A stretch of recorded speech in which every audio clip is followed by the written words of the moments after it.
नमस्कार। अनस साहित्य क्लासेस में आप सभी का एक बार फिर से बहुत बहुत स्वागत है। आज मैं अपनी कक्षा में आप सभी को समास पढ़ाने वाली हूं। समास क्या है पहले इसे समझने का प्रयास करते हैं, ठीक है? तो आइए देखते हैं समास। समास शब्द का अर्थ है संक्षेप। समास का अर्थ क्या है? संक्षेप। समास क्या है? दो पदों के मेल को समास कहते हैं। समास करने के लिए दो पद आवश्यक हैं और उन पदों को संक्षेप करना क्या कहलाता है? समास। कम से कम शब्दों में अधिक से अधिक अर्थ प्रकट करना। कम से कम शब्दों में अधिक से अधिक अर्थ जहां प्रकट किया जाए उसे समास कहते हैं। और समास अर्थों को जानने के लिए समास का विग्रह करना पड़ता है, ठीक है?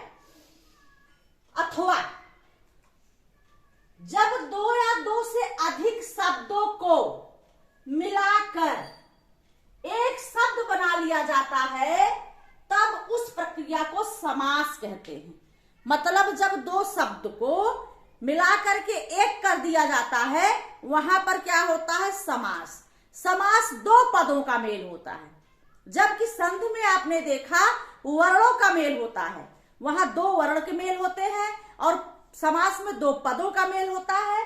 कह रहा है कि जब दो या दो से अधिक शब्दों को मिलाकर एक शब्द बना लिया जाता है तब उस प्रक्रिया को क्या कहते हैं? समास।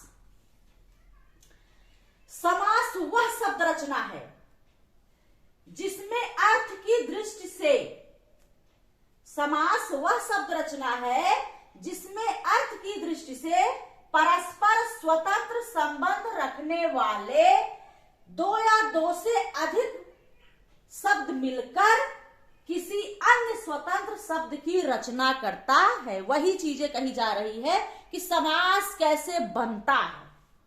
वह शब्द रचना है जिसमें अर्थ की दृष्टि से परस्पर स्वतंत्र संबंध, मतलब दोनों पद जो है स्वतंत्र होते हैं। उसके बाद जब वो मिलते हैं, दोनों स्वतंत्र शब्द, स्वतंत्र पद जब आपस में मिलते हैं एक स्वतंत्र अर्थ का निर्माण करते हैं, वो समास कहलाता है, ठीक? समास वह शब्द रचना है जिसमें अर्थ की दृष्टि से परस्पर स्वतंत्र संबंध रखने वाले दो या दो से अधिक शब्द मिलकर, मतलब दोनों शब्द स्वतंत्र होंगे, दोनों शब्द का अपना एक अर्थ होगा, लेकिन जब दो पद, दो स्वतंत्र शब्द आपस में मिल जाएंगे तो वहां पर एक स्वतंत्र अर्थ का निर्माण होगा।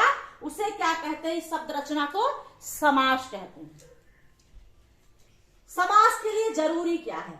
समास में कम से कम दो पदों का योग होता है। कितने होते हैं? दो पदों के योग से बनता है समास। वे दो या अधिक पद एक हो जाते हैं। दो या दो से अधिक पद जब एक हो जाएंगे तो समास हो जाएगा। समास में समस्त होने वाले पदों का मतलब जब दो पद, दोनों अलग अलग पद एक हो जाएंगे तो उनका विभक्ति या प्रत्यय क्या होता है? लुप्त हो जाता है। विभक्ति और प्रत्यय लुप्त होने के बाद वो दोनों पद क्या होते हैं? समास हो जाते हैं। जैसे उदाहरण, पीतांबर, ये क्या है? समास है। कहते हैं कि दो पद होते हैं, दो शब्द होते हैं। यहाँ पीतांबर, पीत धन अंबर, दो शब्दों से अलग अलग शब्द हैं, दोनों स्वतंत्र शब्द है। पीत का अर्थ होता है, इसका अर्थ स्वतंत्र अर्थ है पीला। अंबर का स्वतंत्र अर्थ है, अंबर माने वस्त्र।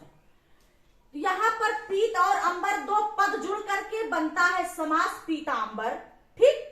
तो यहाँ पर इसका समस्त पद क्या होगा? इसका जो है विग्रह हो जाएगा पीतांबर का। पीला है अंबर, पीला है अंबर।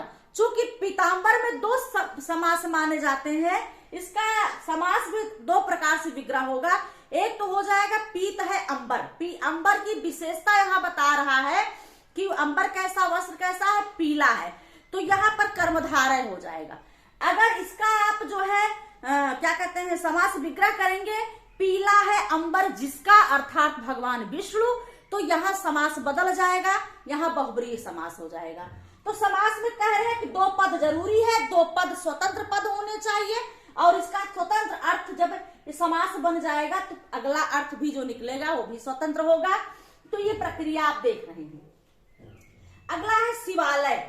शिवालय में शिव धन आलय दो शब्दों से, दो पदों से बना हुआ है। इसका जो है जब आप विग्रह करेंगे तो इसका अर्थ निकलेगा अलग। चूंकि शिव माने शिव, आलय माने यहाँ होता है घर, शिव के लिए आलय, शिवालय जहां शिव का स्थान होता है, मंदिर। तो इसका आप संधि विच्छेद करेंगे तो इसका एक अलग अर्थ निकल जाएगा, शिव के लिए आलय। तो यहाँ पर कहता है कि विभक्ति का क्या होता है, लोप हो जाते हैं। तो यहाँ के लिए अगर लुप्त हो जाएगा तभी ये समास बन पाएगा शिवालय। क्या बन जाएगा, शिवालय। तो ये शिवालय जो है ये समास है और दो पदों से बना है। जब इसके विभक्ति का लोप करेंगे, शिव धन शिव के लिए आलय, तो बन जाएगा शिवालय, ये समास है। यथाशक्ति, यथाशक्ति भी दो पदों से शब्दों से जुड़े हैं। समास के लिए दो पद दो शब्द जरूरी है, दोनों स्वतंत्र शब्द होने चाहिए, दोनों शब्दों का अपना अपना एक अर्थ होना चाहिए।